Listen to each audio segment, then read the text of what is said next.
사도신경으로 우리 신앙을 하나님께 고백하시겠습니다. 나는 전능하신 아버지 하나님, 천지의 창조주를 믿습니다. 나는 그의 유일하신 아들, 우리 주 예수 그리스도를 믿습니다. 그는 성령으로 잉태되어 동정녀 마리아에게서 나시고 본디오 빌라도에게 고난을 받아 십자가에 못 박혀 죽으시고 장사된 지 사흘 만에 죽은 자 가운데서 다시 살아나셨으며 하늘에 오르시어 전능하신 아버지 하나님 우편에 앉아 계시다가 거기로부터 살아있는 자와 죽은 자를 심판하러 오십니다. 나는 성령을 믿으며 거룩한 공교회와 성도의 교제와 죄를 용서받는 것과 몸의 부활과 영생을 믿습니다. 아멘. 우리 찬송가 333장으로 하나님 찬양하시겠습니다. 333장입니다.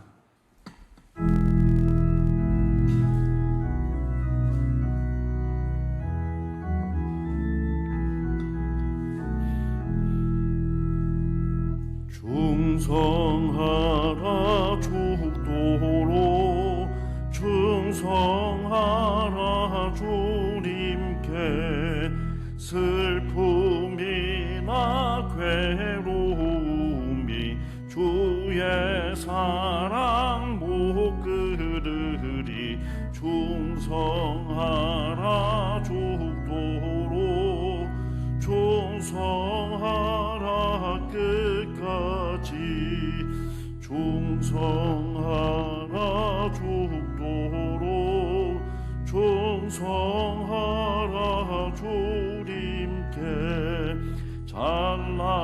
찬란하라 저멸유관 들려온다 주의 음성 충성하라 죽도록 충성하라 끝까지 충성하라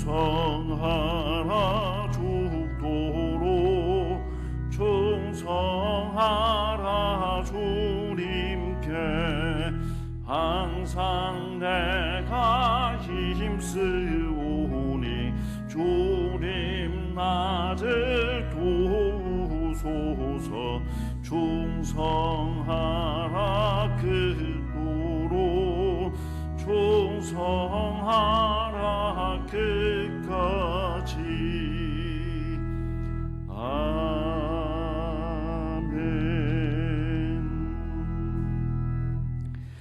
오늘 하나님께서 저희에게 주시는 말씀은 열왕기상 9장 10절에서 28절 말씀까지입니다.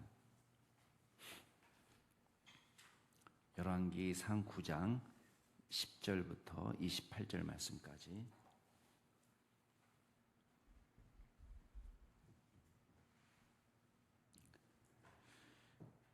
제가 한 절, 여러분이 한 절 교독하겠습니다. 열왕기상 9장 10절부터 28절까지. 10절부터 제가 먼저 읽습니다.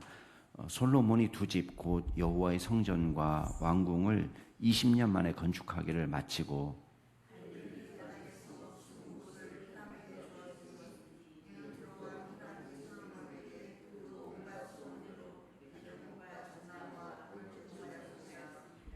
히람이 두로에서 와서 솔로몬이 자기에게 준 성읍들을 보고 눈에 들지 아니하여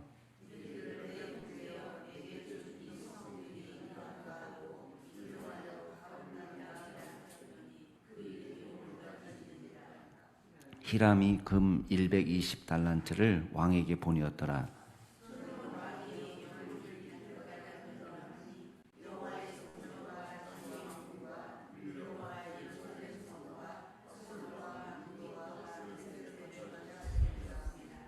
전에 애굽 왕 바로가 올라와서 게셀을 탈취하여 불사르고 그 성읍에 사는 가나안 사람을 죽이고 그 성읍을 자기 딸 솔로몬의 아내에게 예물로 주었더니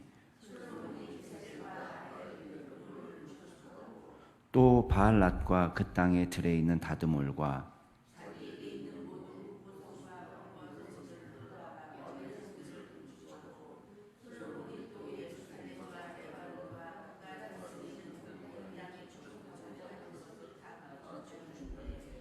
이스라엘 자손이 아닌 아모리 사람과 헷 사람과 브리스 사람과 히위 사람과 여부수 사람 중 남아있는 모든 사람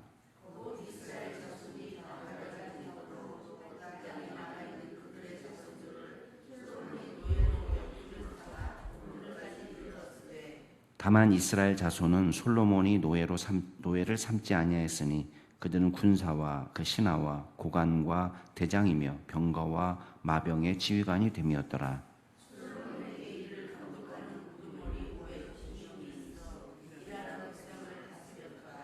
바로의 딸이 다윗성에서부터 올라와 솔로몬이 그를 위하여 건축한 궁에 이를 때에 솔로몬이 밀로를 건축하였더라.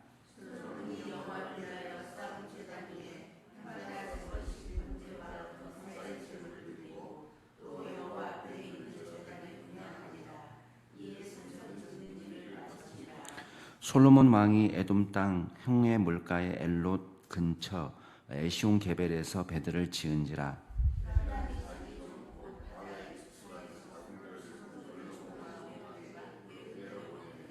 함께 읽겠습니다. 그들이 오빌에 이르러 거기서 금 420달란트를 얻고 솔로몬 왕에게로 가져왔더라. 아멘. 오늘 말씀은 이제 건축을 하는 과정 속에서 일어난 비하인드 스토리, 건축 이후에 또 이제 건축하는 과정에서 일어난 일들, 그리고 건축 이후에 또 이제 해상 무역을 통해서 이제 솔로몬이 부자가 되는 과정들을 담고 있습니다. 이제 오늘 말씀을 보면은 이제 뭔가 솔로몬의 인생에 이게 불안불안한 요소들이 이제 자꾸 보입니다.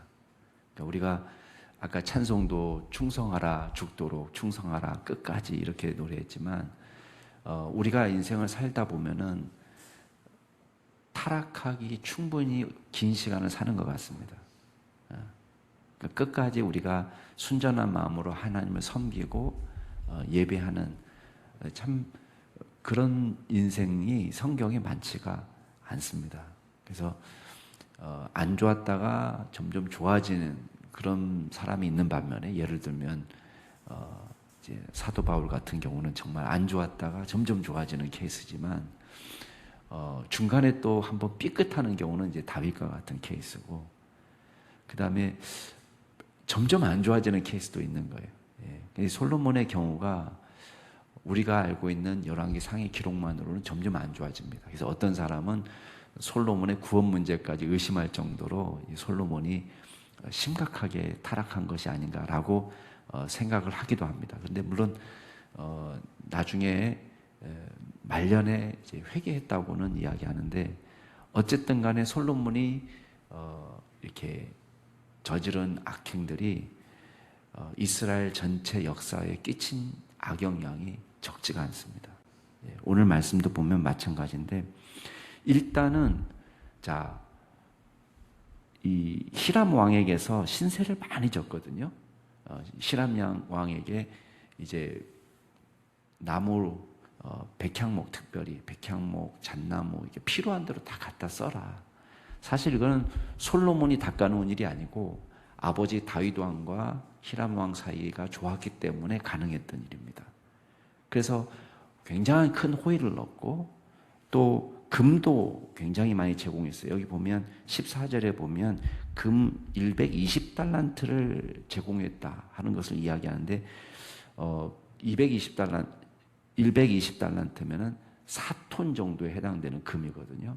그러니까 금을 4톤 받았다 어마어마하잖아요. 그러니까 엄청난 호의를 얻은 거예요. 그래서 그 대가로 뭘 주냐면 여기 보면 11절에 갈릴리 땅의 성읍 20곳을 히람에게 주었다 이렇게 되어 있습니다. 그러니까 성읍 20곳이니까 야 그래도 많이 갚았네. 근데 히람 왕이 딱 와서 보니까 이 성읍이 별로 쓸모가 없는 땅이라고 보인 거예요. 그래서 눈에 들지 않아서 야 13절에 보면 내 형제여 내게 준 이 성읍들이 이러한가? 그러니까 지금 너무 약간 섭섭한 거예요. 그래서 그 땅 이름을 가불이라고 이름 지었습니다. 가불. 가불 땅이라 그러면 가불이라는 말은 쓸모없다 그런 뜻이에요. 그 나중에 역대하를 보면은 이 히람 왕이 이 성읍들을 돌려줬다는 말이 있습니다. 되돌려준 성읍 이런 말이 나옵니다. 근데 그냥 다시 안 받은 셈 치겠다, 받은 셈 치겠다, 그리고는 돌려줄 정도로 매력적이지 않은 그런 땅입니다. 물론 이제 이렇게 해서 생각할 수 있죠. 아니 그거라도 잘 받아서 유용하게 쓰면 되지 이렇게도 생각할 수 있지만 바꿔 말하면 솔로몬이 인색하게 대접하는 거예요. 외교를 통해서 일을 할 때에 후한 느낌을 주는 것이 아니라 째째하고 인색한 느낌을 준 것입니다. 그러니까 뭔가 지금 일이 잘 어긋나고 있다는 걸 보게 되죠. 그러니까 세상적으로 보면은 이런 거래는 어떤 거래입니까? 장사꾼의 눈으로 보면은 잘한 거래죠. 왜냐하면 금도 받았지, 백향목도 받았지, 잣나무도 받았지, 원하는 대로 가져갈 만큼 가져가라 해서 쓸 만큼 충분히 가져오고 성읍을 줬더니 또 성읍까지 다시 되돌려줬어요. 그러니까 내 입장으로는 하나도 잃은 것이 없는 거예요. 이야, 역시 똑똑해 이렇게 할 수 있어요. 근데 여러분 어떻게 장기적으로 봤을 때 이게 똑똑한 일인가요? 예. 그러니까 우리가 째째하게 살고 인색하게 살고 악착같이 살고 그러면서 우리가 하나도 손해 안 봤다 이렇게도 살 수 있지만 솔로몬의 삶을 참 훌륭하다, 참 후덕하다, 너그럽다 이런 인상은 아닌 거예요. 그러니까 단기적으로는 이익을 봤을지 몰라도 장기적으로는 결국은 그 나라하고 좋은 관계를 유지하지 못합니다. 그 다음에 이제 15절부터 보면 이 일을 어떻게 감당했느냐, 역군들을 이렇게 세웠는데 이 토목공사가 굉장히 많습니다. 여기 보면은 단순히 성전과 예루살렘 왕궁을 건축한 것뿐만 아니라 전국을 요새화시키는 거예요. 밀로, 하솔, 무깃도, 게셀 다 이런 것들이 중요한 요새가 되면서 또 국고성과 또 병거성과 또 마병의 성들을 건축하는 것입니다. 그래서 공사를 계속 진행을 하는데 19절에 보면은 아까도 제가 이야기한 것처럼 이제 국고성이라는 것은 식량이라든지 물품을 또 무기들을 보관하기 위한 창고 같은 용도예요. 그리고 병거성이라는 것은 말 그대로 전차를 보관하는 장소, 전차 부대가 있는 곳이고, 그리고 마병의 성들도 마찬가지로 이제 마병이 주둔하고 있는 곳이죠. 그리고 이제 전국이 다 그 토목공사를 진행하고 건축을 진행하다 보니까 뭐가 필요하겠습니까? 물론 뭐 일단은 돈도 필요하지만 가장 중요한 게 일꾼 아니겠어요? 그래서 노동력이 필요한데 여기 보면 노동력으로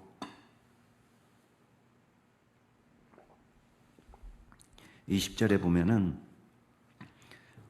가나안 땅에 남아있던 족속들 있죠. 아모리, 뭐 햇사람, 브리스 족속, 여부스 족속 이런 족속들을 완전히 다 몰아내지 못한 경우가 있었잖아요. 근데 이 사람들이 이제 세력이 약화되니까, 다윗 세를 지나가면서 솔로몬 시대를 지나가게 되니까 세력이 약화되니까 이 사람들이 기가 많이 꺾였어요.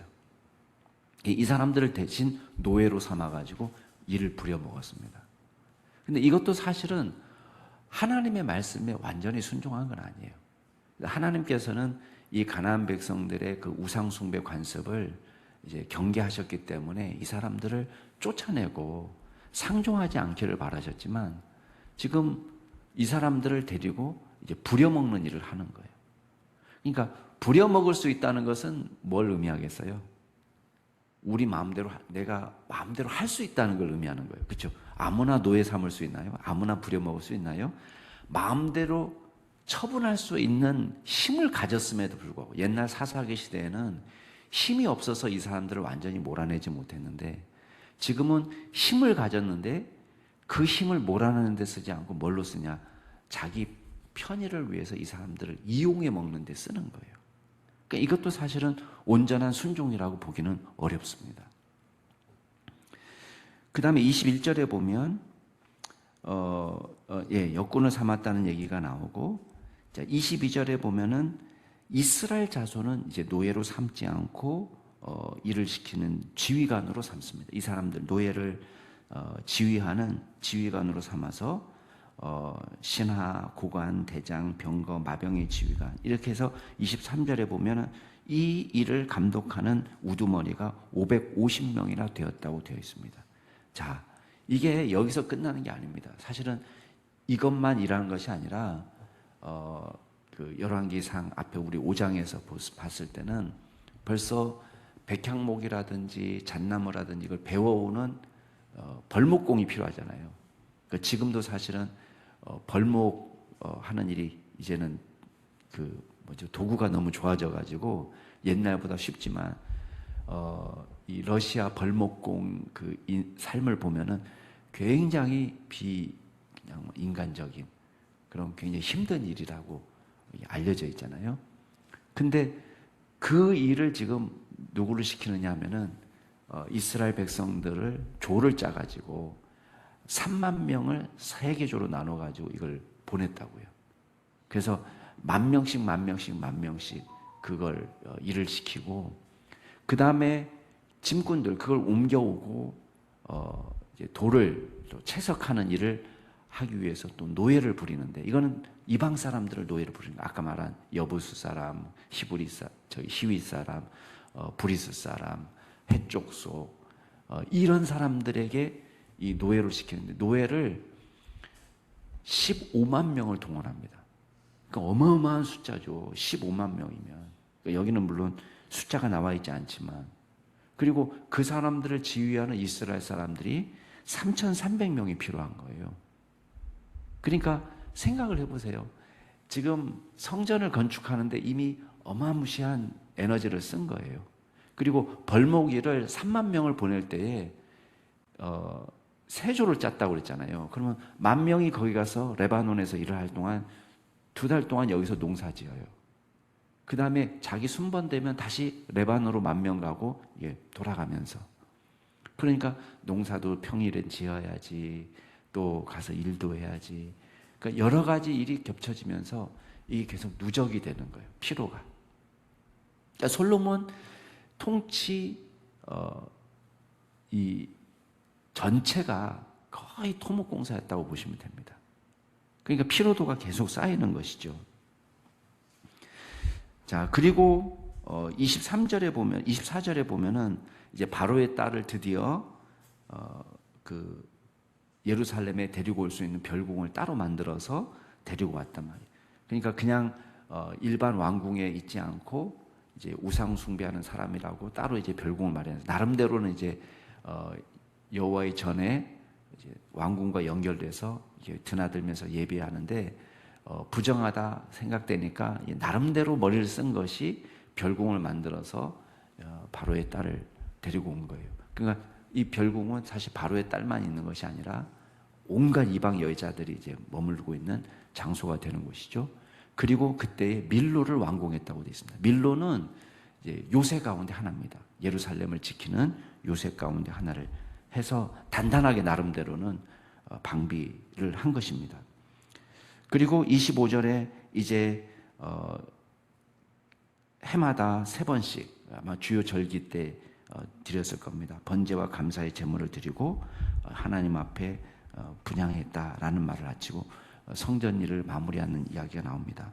그 다음에 26절부터는 뭐가 나오냐면 에시온 게벨이라는 곳을 개척해요. 이 에시온 게벨은 홍해가 근처 항구 도시입니다. 이 항구 도시를 개척하고 그 다음에 이 근처에서 배들을 만들어서 원래 이스라엘 백성들은 이제 해양 무역을 원활하게 했던 민족은 아니잖아요. 유목민이지 해상 민족은 아니라고요. 근데 이제 두로의 힘을 빌려 가지고 배도 짓고 그다음에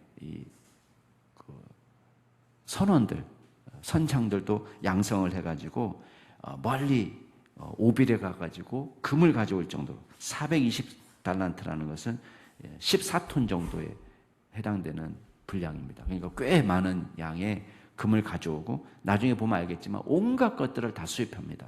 이 에시온 게벨을 통해서 갈 수 있는 곳이 어디냐면 밑에 아프리카 지역, 그 다음에 아랍의 지역까지도 다 갔다 올 수 있습니다. 그러니까 나중에 뭐 수입 품목에 보면은 온갖 짐승들이 다 있죠.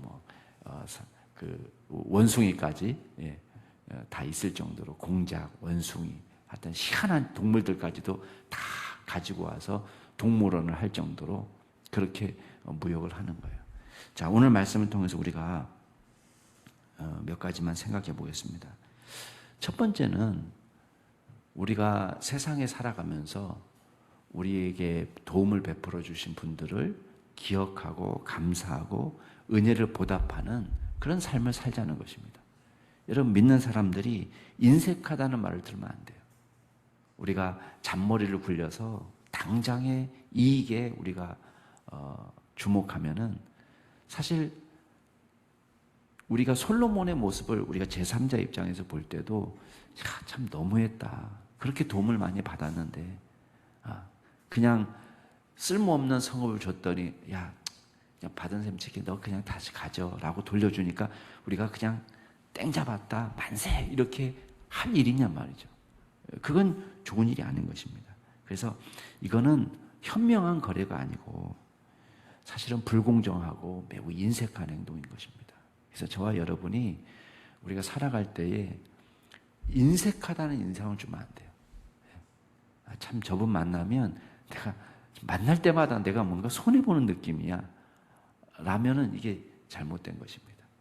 특히 우리 믿는 분들은 또 우리 믿지 않는 가족들, 친지들 만나고 전도할 또 책임이 있잖아요. 그래서 우리가 10,000원, 20,000원 가지고 너무 내가 절대 손해보지 않는다. 내가 한 푼도 손해보지 않는다. 이런 마음으로 사는 것은 아름답지 못한 것입니다. 그래서 저와 여러분이 우정을 오래 지속하고 정말 좋은 친구를 오래 만나는 비결은 우리가 베풀고 먼저 내밀고 먼저 지갑을 열고 먼저 섬기고 그런 후덕한 삶을 살아갈 수 있는 믿음의 종이 될 수 있기를 바랍니다. 두 번째 우리가 기억할 것은 불순종으로 취한 부와 성읍이 저와 여러분을 지켜주지 못한다는 거예요. 하나님께서 우리에게 원하시는 것은 순종하는 지혜지 불순종하는 꼼수를 원하는 게 아닙니다. 그래서 솔로몬이 일을 처리해서 결과만 보면 성공이다. 왜냐하면 성전도 지어졌고 예루살렘도 지어졌고 요새도 탁탁탁탁탁 세워지고 부자가 되고 금도 많아지고 그러니까 결과만 보면은 야 솔로몬이 잘하고 있다 이렇게 생각할 수 있지만 그 과정도 중요한 것입니다. 과정. 하나님이 보실 때는 그 과정이 중요한 것입니다. 어떻게 그 일을 이루었느냐. 근데 솔로몬이 불안합니다. 그 과정이 아름답지 못합니다. 믿음의 길을 걸어야 되는데 불순종의 길을 걷고 있습니다. 그래서 우리가 걸어가는 걸음 속에서도 하나님과 동행하는 믿음의 종이 되어야 되겠습니다. 마지막으로 기억할 것은 우리의 삶에 절제가 필요합니다. 성령의 9가지 열매 가운데 하나가 절제입니다. 적당히 하는 게 중요해요. 적당히 하는 게. 근데 솔로몬은요, 이 적당히가 안 됩니다. 과합니다. 그래서 요새가 있어야죠. 요새가 없어야 된다 그런 말이 아닙니다. 요새가 있어야 되는데 자신의 모든 통치 기간을 요새를 짓는데 창고를 짓는데 완전히 다 올인하는 거예요. 백성들이 나중에 이 피로감 때문에 반란이 일어날 정도로 벌써 자기 때에 반란이 일어나요. 자기 때. 그러니까 이게 많은 성읍 요새가 우리를 지켜준다 아니에요.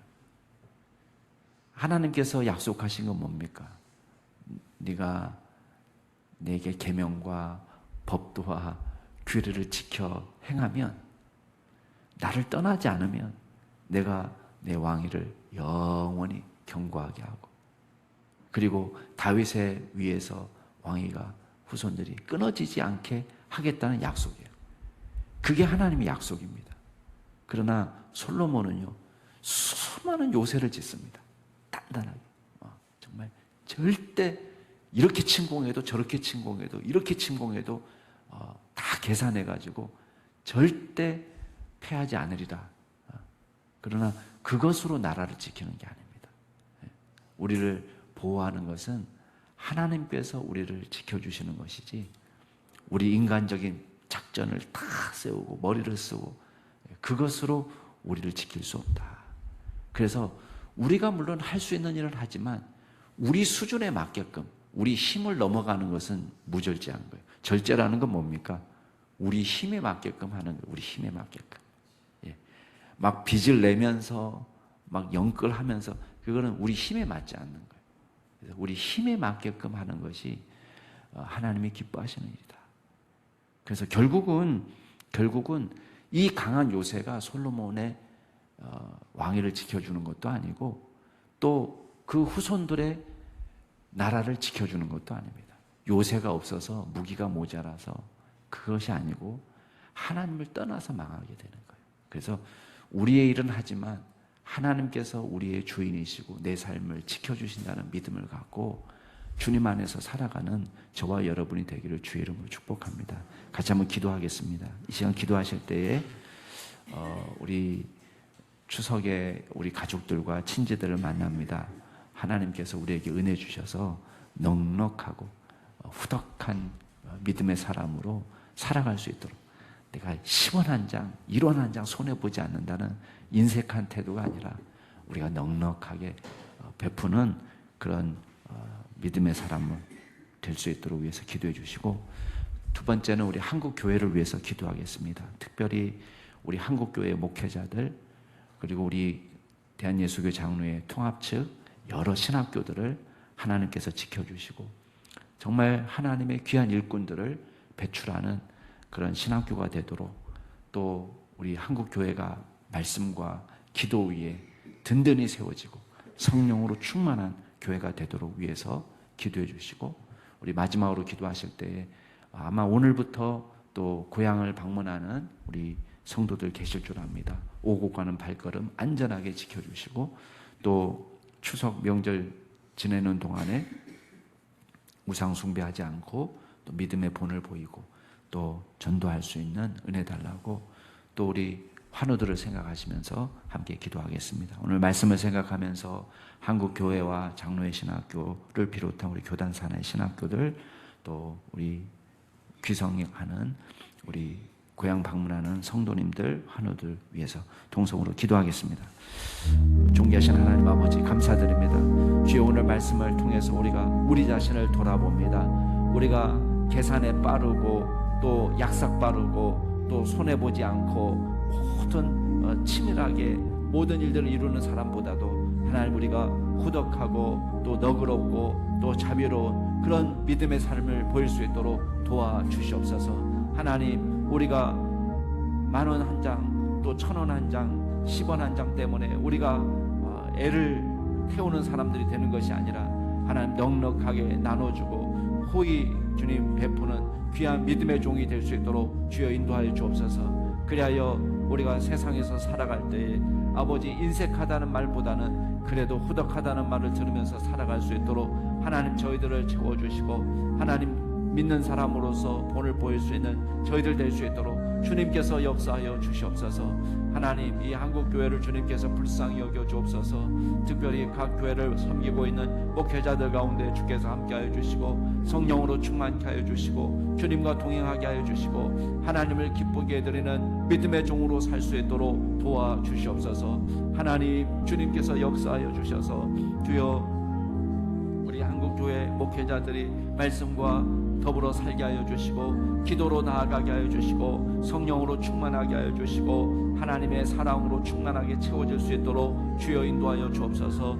우리 통합 측에 장로회 신학대학교를 비롯한 교단 산하 7개 신학교가 있습니다. 아버지 하나님, 그 신학교를 주께서 축복하여 주시고 가르치는 교수님들에게 성령의 충만함을 허락하시고 배우는 학생들에게 복음의 열정을 허락하여 주시고 이 난세를 뚫고 나아갈 수 있는 지혜를 구하게 하여 주시고 어려운 가운데 하나님의 교회를 든든히 세워가는 귀한 목회자들이 생길 수 있도록 주여 역사하여 주옵소서. 그리하여 서로 힘을 내어서 주님 맡겨준 목회를 잘 감당할 수 있도록 주님 역사하여 주시옵소서.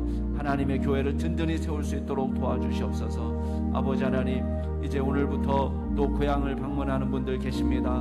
오고 가는 발걸음 안전히 지켜주시고 주여 상하지 않게 하여 주시고 모든 사고로부터 지켜주시고 또 그곳에서 지내는 동안에 복음의 일꾼들이 되게 하여 주시고 우상 숭배로부터 지켜주시며 하나님의 말씀을 나눌 수 있는 은혜를 주시며 하나님 넉넉하게 베풀고 사랑을 베풀고 섬기가 돌아올 수 있도록 주여 인도하여 주시옵소서. 아버지 하나님, 병들어 고통당하는 형제자매들 있습니다.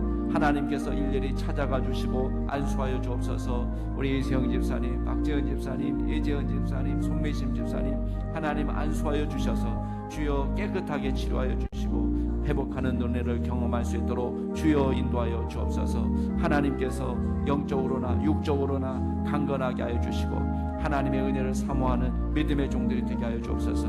우리 이경자 집사님, 하나님께서 붙들어 주시고 하나님 회복시켜 주실 때 하나님의 기적을 허락하여 주시며 하나님께서 안수하여 주시고 강건케 하여 주옵소서. 주님께서 베푸시는 은혜를 사모하며 나아갑니다.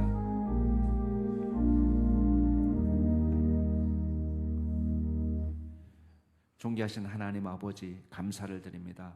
우리가 이 세상을 살아갈 때에 하나님의 사랑과 자비를 본받는 자가 될 수 있도록 도와주시고 인색함으로 손가락질 당하는 것이 아니라 넉넉히 베풀고 이웃을 이롭게 하는 믿음의 종들이 될 수 있도록 역사하여 주시옵소서.